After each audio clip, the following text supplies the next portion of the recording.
Fala, meu povo, boa noite. Esse é meu primeiro IGTV. Dá uma moral lá, curte, comenta o que você acha.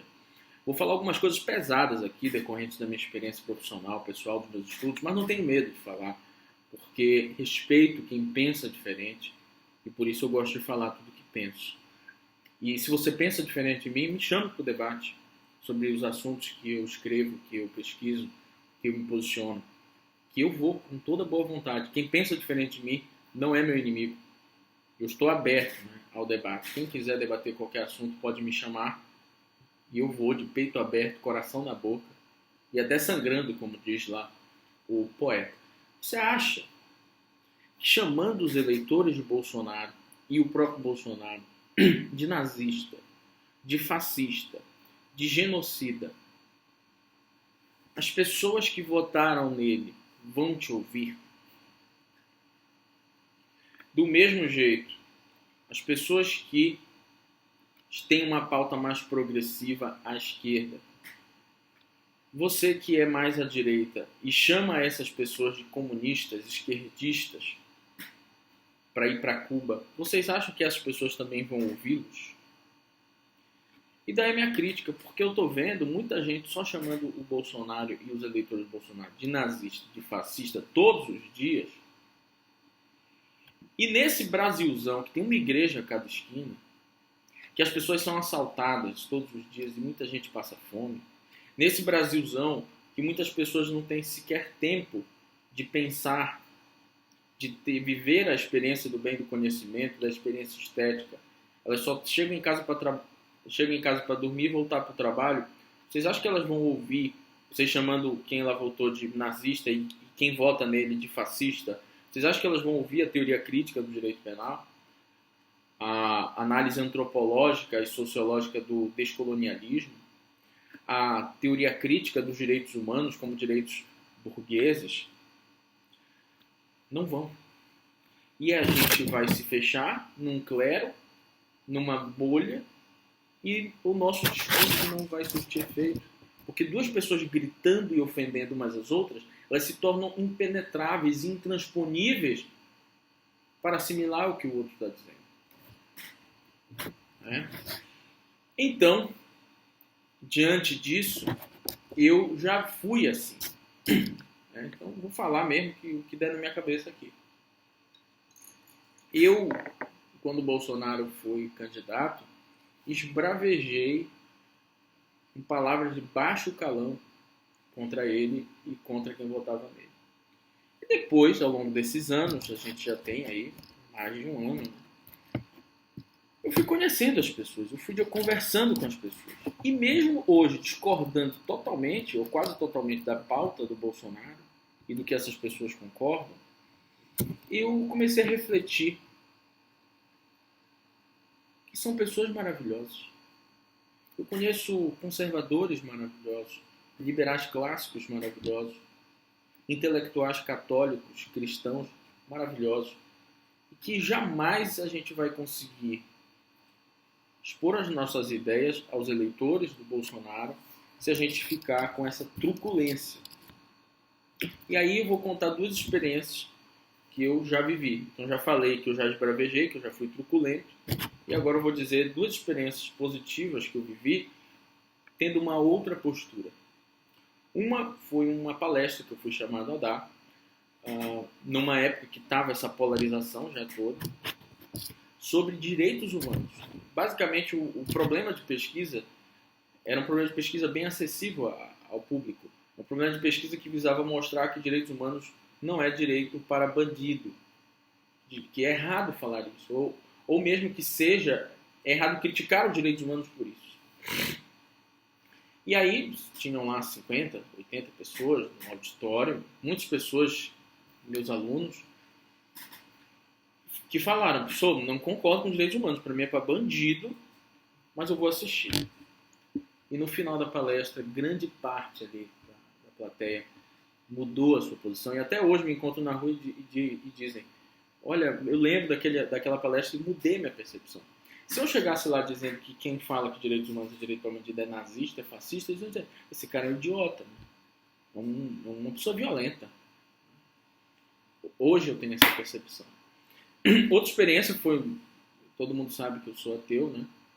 No passado eu era cristão e aprendi muito com pessoas da igreja, sou muito grato a eles, são pessoas boas e maravilhosas. Mas enfim, uma opção pessoal minha.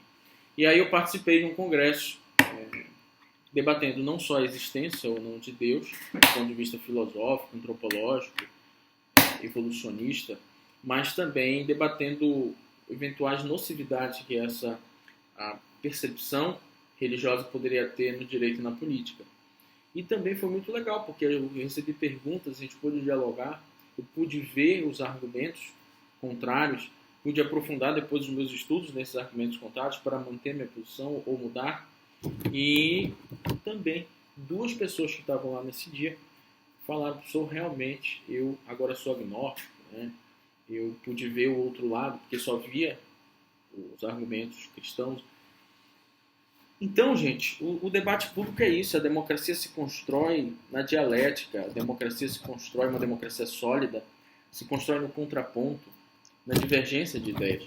Eu sei que pode ser absurdo, eu sei que pode ser pedante, eu sei que pode ser chato a gente ter que ouvir algumas coisas. Por exemplo, revisionismo da escravidão.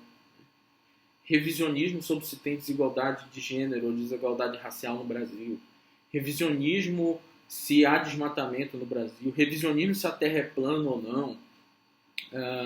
Revisionismo se a ditadura foi boa ou ruim para o Brasil. Só que depois, gente, eu conversando com conservadores, com pessoas que apoiam o Bolsonaro, até intelectuais, eu vendo o seguinte, que não existe uma maneira correta de ver o mundo. Não existe uma forma única de enxergar os fenômenos sociais. E claro, mesmo continuando achando absurda a posição em relação a esses temas, de relativizar, eu fui vendo que tem muitos argumentos. E que a gente pode, com base na razão, argumentar, contra-argumentar. Por exemplo, quem comemora a ditadura militar no Brasil? Comemora que teve, não que tenha a volta, tá? Isso é idiotice. Comemora que teve naquele período a ditadura militar. Por exemplo, eu vi um documentário que mostra lá historiadores com cartilhas de movimento de guerrilha que diziam lá que, dentre outras coisas, era instalar uma ditadura comunista no Brasil e grupos armados. E aí, eles, com base nisso, ele diz o seguinte: não, então era melhor ter uma ditadura capitalista do que uma ditadura comunista. Sei lá, é uma coisa que faz sentido. Mesmo eu discordando, para mim é falsa a alegação de que a ditadura combateu o comunismo, e para mim até hoje esse anticomunismo é utilizado como retórica para ganhar voto, esse medo do comunismo, com base em grupos que detêm o poder econômico, né? Uma prova disso é o que está acontecendo agora com essa CPI da fake news e com o inquérito também no STF sobre fake news. O que se tem ainda, claro, presunção de inocência. Não estou dizendo que teve esse gabinete do ódio, nem que as pessoas são culpadas. Mas, supostamente, 5 bilionários brasileiros, né, o Luciano Hang, o dono lá da Biorritmo, da Smart Fit, o dono da não sei, supostamente, tá, financiaram um disparo em massa de mensagens falsas. Que tinha mamadeira de piroca, que ensinavam as crianças a fazer sexo, que o Haddad era a favor de dissolver o Congresso, que isso e aquilo outro. Veja, isso é muito perigoso, tá? Claro que ao mesmo tempo que a gente se abre para o debate, é muito perigoso ter um grupo que tem dinheiro defender o Bolsonaro. O Bolsonaro é um governo de direita, um governo conservador, liberal na economia. O que nos dá a entender? Por que tem tanto interesse das pessoas que têm dinheiro, que têm detentoras de meios de produção, que esse governo continue no poder ou que seja sempre um governo de direita? Porque, gente, um governo de esquerda tem uma pauta mais social. Né? Não vai estar preocupado, por exemplo, como aconteceu com o Michel Temer, em diminuir o valor indenizatório do dano moral ao salário do trabalhador, para desafogar as empresas, vai estar preocupado mais com a dignidade humana, etc. Essas sutilezas. Mas, voltando à questão, que eu sei que incomoda debater esses assuntos, mas eu fui descobrindo coisas interessantes. Fui descobrir, por exemplo, que no período da escravidão aqui no Brasil e na América inteira, tinham negros na África que já recebiam a propina, né, o dinheiro dos europeus e já entregavam os africanos que eles capturavam. Ora, para mim isso não faz diferença nenhuma, porque para mim continua sendo violência do europeu, chegando corrompendo, mesmo que seja um homem negro.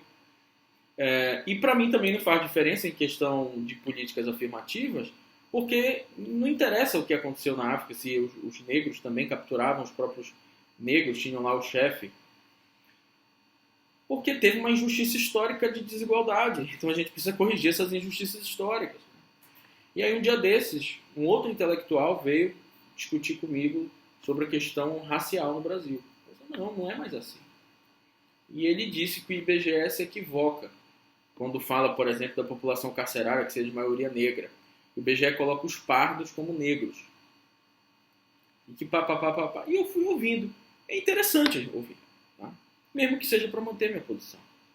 Tá? Aí chega alguém lá e diz o seguinte, não tem desigualdade de gênero mais em tais e tais espaços. Tudo bem, prove. Mostra uma pesquisa científica. Aí ele mostra lá que o salário da mulher em tais e tais setores é maior do que o homem, que nos concursos públicos as mulheres são mais aprovadas, que papapá. Tudo bem, a gente vai conversando sobre o assunto. Ele não é meu inimigo, gente. Porque que pretensão é essa que você ou eu, com 20, 25, 30, 40 anos, se acha o dono da razão e intransponível para ouvir qualquer coisa diferente? E algumas coisas doem. Como é o caso do revisionismo da tolerância com casamento homoafetivo, que é algo exclusivamente privado da pessoa, orientação sexual, que ela não escolhe, e eu sim tive que ouvir os argumentos. Pesquisas que dizem lá que quem é homossexual sofreu violência, que quem é homossexual conviveu com outros homossexuais, e aí depois eu fui ler as outras pesquisas e vi que tudo aquilo é mentira, a pessoa nasce homossexual. Né? Mas eu ouvi, e outra coisa, se quiser debater comigo, a gente vai debater. Eu mostro as pesquisas que eu li, você mostra as pesquisas que você leu. Tá? É claro que é difícil falar isso no Brasil, porque a esmagadora maioria da população não está acostumada com ciência, com pesquisa. E a gente que é professor, que faz um nível superior e tal, está mais acostumado. E é difícil falar para essa pessoa é mais fácil ela ouvir que bandido bom é bandido morto do que uma teoria crítica dos direitos humanos, ou crítica dos tipos penais. Para uma pessoa é mais fácil ouvir que é frescura, homofobia em estádio de futebol, piada com loura, com mulher, ou a mulher cuidar da casa e dos filhos e só o homem trabalhar. Para essa pessoa é mais fácil ouvir que isso é frescura do que ouvir as teorias e as pesquisas sobre o assunto. E é por esse motivo que eu faço esse vídeo, porque se a gente continuar, a gente que tem uma pauta, digamos, mais progressista, mais à esquerda, se a gente continuar esbravejando somente ódio, cada vez o nosso grupo vai ser reduzido. Cada vez a gente vai estar só nos congressos que tem as pessoas que concordam com a gente, escrevendo livros das pessoas que concordam com a gente, do alto do nosso clero, discutindo as ideias só entre a gente. Porque lá no seu Face, mesmo no seu Face, que para mim nem é militância, né? Para mim, eu acho que a pessoa tem que ir para a rua, tem que estar em movimento social, ou tem que escrever sobre o assunto, enfim, tem que se engajar de alguma forma. Sei lá, compartilhar uma notícia para mim não é militância. E eu não acho ruim a militância. Mas no seu Facebook, quem discorda de você com essa truculência já te excluiu há muito tempo. Você está lá falando sozinho só para quem já concorda com você. Né? Então, por isso é muito importante. Eu tenho vivido experiências boas, amigos meus, que hoje não são, por exemplo, mais cristãos, que hoje não são mais de direita, de tanto conversar, seja na mesa de bar, né, seja no WhatsApp. E tem que ser assim, gente. Tá? Tem que ser assim porque a gente tem pessoas maravilhosas ao nosso lado, o nosso vizinho, a nossa família, que são conservadores, que são liberais clássicos, que são a favor só da empresa, etc. Tá? E outra coisa, nós temos uma tendência mundial a esse diálogo contraposto, né, dialético. Desde a Revolução Francesa, você tinha a esquerda e a direita. Eles não se mataram por isso. Eles não se odiavam por isso. Você teve durante quem sentava à esquerda, que teve uma época que eles estavam no poder, fizeram as reformas sociais, diminuiu a desigualdade social. Teve uma outra época que teve um grupo de direita mais conservador, menos progressista. E até hoje é assim. Nos Estados Unidos, o Partido Republicano e o Democrata é uma de esquerda e outra de direita. Eles se revezam no poder desde 1803. Se você for pegar Habermas, a concepção de democracia dele está nessa dialética. Se você for pegar Aristóteles, a virtude, a verdade, a justiça, ela está no meio termo, está no contraponto. Né? Então, o contraponto ele é bem-vindo. Mesmo que pareça absurdo em algumas situações. A pessoa vem dizer lá que o Estado tem que ser mínimo, que tem que privatizar tudo. Vamos conversar. Tem grandes intelectuais que defendem isso. Vamos debater sobre o assunto. E como eu disse, estou aberto a debater qualquer tema dessas pautas que a gente tem falado. Até porque, gente, se a gente continuar só esbravejando ódio, o que vai acontecer? A esquerda, digamos a pauta mais social, progressista, vai voltar ao poder só em 2042. E o eleitor, por exemplo, do Bolsonaro vai continuar crescendo. E esse ódio que a gente vai só vai reforçar a tese lá deles de que a esquerda se acha superior, de que não tem diálogo, etc. Muito embora também seja verdade que grande parte do eleitorado do Bolsonaro e do próprio governo do Bolsonaro também para eles não tem diálogo. Eles também se acham donos da certeza. Mas a gente não está debatendo com o Bolsonaro, ele não vai nos ouvir. A gente debate nos nossos círculos sociais, universitários, etc. Essas pessoas talvez possam nos ouvir. Então a gente está aberto para quem está aberto também. E aí, todos esses temas que eu falei aqui, extinção da justiça do trabalho, ensino religioso, cotas, aborto, racismo, feminismo, todos esses temas têm contrapontos. O próprio direitos humanos é inerente aos direitos humanos a própria crítica aos direitos humanos. E, por que não, ouvi-las, tá?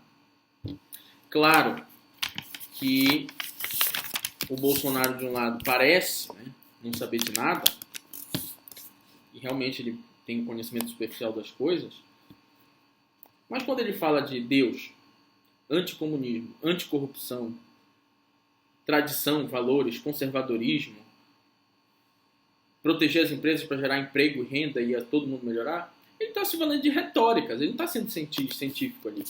Mas, por incrível que pareça, por trás de todas essas ideias dele, tem intelectuais que as defendem. Tá? Então, o que acontece? Eu também vou desabafar com vocês outro ponto que mostra um pouco dessa intolerância, dessa beligerância, dessa animosidade nociva à democracia brasileira. Vocês sabem, eu fiz mestrado e doutorado na UFPA, que tem como eixo central os direitos humanos. E talvez por isso eu seja um progressista, porque eu tive acesso a essas leituras todas. Só que eu também li autores conservadores. Eu li, por exemplo, Tomás de Aquino, eu li interlocutores contemporâneos de Tomás de Aquino, como McIntyre, John Finnis, Robert P. George, São Maria Escrivá. E aí, o que acontece? Por eu andar aqui e acolá também com pessoas conservadoras, eu já soube uma fofoca de um grupo lá de pessoas mais radicais, não é a maioria, isso é uma minoria, tá? Que diz assim, mas o Bona é reaça, é riquinho, ele é reacionário, ele é de direita. E já olhavam todos para mim. Olha só. E do mesmo jeito, quando eu me reconheci como ateu, e também com postagens que sempre fui, desde a época da faculdade, eu sempre fui, por exemplo, a favor das cotas, etc. Tive uma visão mais social, minha própria tese de mestrado, de doutorado. Mas quando eu me posicionava com essas questões e também com ateísmo, o pessoal conservador de direitos chegou a dizer já em rede social a mim que eu era um esquerdopata, ou que eu era um comunista. Ora, jamais eu vou sentar para conversar com essa pessoa. É uma pessoa que não sabe nem o conceito de comunismo, nem o conceito de esquerda, não tem nem como conversar com essa pessoa. Se torna intransponível. E para finalizar, dando, digamos, uma pincelada aqui de tolerância para que a gente possa enfrentar esse momento, a gente vê que se essa CPI, se esse inquérito das fake news for para frente, é uma coisa muito grave. E que esse é o momento da gente mostrar com razão, com argumentos, as falhas desse governo e dessa pauta. Ora, qual é a pauta do Bolsonaro, né? A pauta do Bolsonaro é uma pauta anti-legalização de drogas, especialmente a que está mais em voga, que seria a maconha. Um governo cristão, que por consequência é contra o aborto, contra o casamento homoafetivo, contra essas manifestações sociais diferentes, como funk, como estudos sociológicos dos transexuais, contra essas decisões judiciais mais progressistas de proteção do transexual, de minorias, de religiões africanas. Ele quer unificar o Brasil, que todo mundo seja igual, que não tenha essa questão de minorias. Ele acha um exagero esse negócio de feminismo, de machismo, isso é frescura. É uma pauta conservadora, é uma pauta anti-direitos humanos. Ele acha que direitos humanos para proteção de bandido. E por conta disso, ele defende um endurecimento da lei penal. Isso está escrito no programa político dele, um endurecimento da lei penal. Anticorrupção, aí concordamos, obviamente, né? Anticorrupção, mas o problema é que nos discursos ele mostra que a corrupção é da esquerda, né? É do PT, exclusiva do PT, quando na verdade a gente sabe que isso é uma retórica, que a corrupção está nos municípios, está nos estados e também esteve no governo do PT. Obviamente. Petrolão, mensalão, tudo. Mas ele fala, obviamente, como se estivesse só no governo, o que seria o Centrão, né? Então, por exemplo, o Centrão não faz corrupção, ou nos outros municípios, ou o próprio Bolsonaro, claro, presunção de inocência, mas ele se utiliza isso muito também como retórica. Patriotismo é um outro ponto do governo dele, apego, né, aos símbolos nacionais, aquela coisa toda, do hino, da bandeira, do verde e amarelo. Também, outro ponto importante da pauta dele é a quebra do monopólio intelectual da esquerda nas universidades, nas escolas. Ele propõe, né, o ministro da Educação, revisionismo. Eu acho um absurdo isso. Né? Não considero que há um predomínio. De algum modo, talvez seja importante essa alavancada dele, que o Olavo fala muito, para a gente ter o contraponto. Né, que realmente talvez estejam faltando nas universidades autores conservadores, por exemplo. Autores liberais clássicos ali do Estado mínimo. Talvez em algumas faculdades, algumas escolas, falte isso. Mas tem outros temas que não tem como ter muito revisionismo. Já são patamares civilizatórios alcançados. Vai relativizar a moralidade do casamento homoafetivo, vai trazer leituras. Para mim, isso é um patamar civilizatório universal, só em países muito atrasados ainda, que mantém essa tradição. É um governo armamentista, né? É um governo que visa relativizar a legislação ambiental indígena, que defende facilitar a vida das empresas, porque isso vai gerar renda, emprego, vai arrecadar mais imposto. E também o Bolsonaro sempre falou muito palavrão. E depois eu fui ver, até o Alexandre Garcia foi mostrar essa pesquisa que ele fez, nas reuniões ministeriais, todos os presidentes do Brasil falavam palavrão. Todos, exceto o José Sarney. Tá? E palavrão também seria um falso moralismo. Ah, nossa, chamou palavrão. Que coisa feia, né? Mas, enfim. E aí, nessa reunião do Bolsonaro com os ministros, essa tão falada reunião do Bolsonaro com os ministros, a gente pode, claro, demonstrar a nossa discordância com muitas falas ali, tanto do ministro do Meio Ambiente, quanto do ministro da Educação, e que devem responder por isso, talvez o ministro da Educação, pelo que ele falou, do STF, tudo bem. Mas uma coisa é certa, tudo que eles falaram naquela reunião é exatamente esse plano de governo. E é por isso que a divulgação desse vídeo reforçou ainda mais o eleitorado do Bolsonaro. Tudo vai depender dos próximos passos aí do que vai acontecer com esse inquérito da fake news. Que tem muita coisa estranha. Como é que 5 bilionários financiam fake news? Interesse de quê? E um monte de jornalista que era pé rapado, do nada agora está milionário. Né? E tem coisa estranha aí. Mas vamos aguardar o desenrolar dos fatos. Vi também muitas falas sensatas durante a reunião ministerial. E essa questão de risco à democracia, eu ainda acho cedo para falar. Porque quando o Bolsonaro se posiciona contra uma decisão do ministro, contra uma decisão do legislativo, ele está exercendo o papel dele. O Lula e a Dilma também faziam isso, também criticavam a decisão do ministro, também criticavam a imprensa. Até o momento, o Bolsonaro em si, na reunião ministerial, falou que ele tem um compromisso com a Constituição, com a separação dos poderes. Até o momento ele não praticou nenhum ato formal contra a democracia. Tá? Contra a democracia. Ah, mas ele tem muito militar no governo. Gente, isso é assim no mundo inteiro.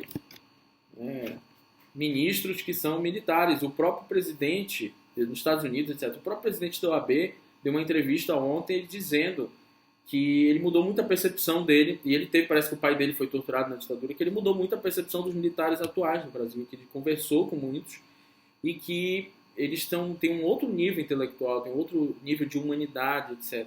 E que ele não vê risco no Brasil hoje de uma tomada do governo militar. Pelo governo militar.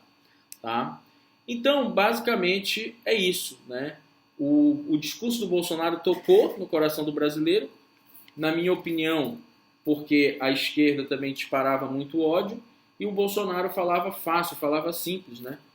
Ele foi entrevistado pouco tempo antes ali das eleições, dizendo o que ele achava dos presídios estarem superlotados e tal. Cara, o cara está sendo assaltado todo dia. Né? Tá passando necessidade. Ele disse na entrevista: eu prefiro é que morram, eu prefiro é que fique um em cima do outro.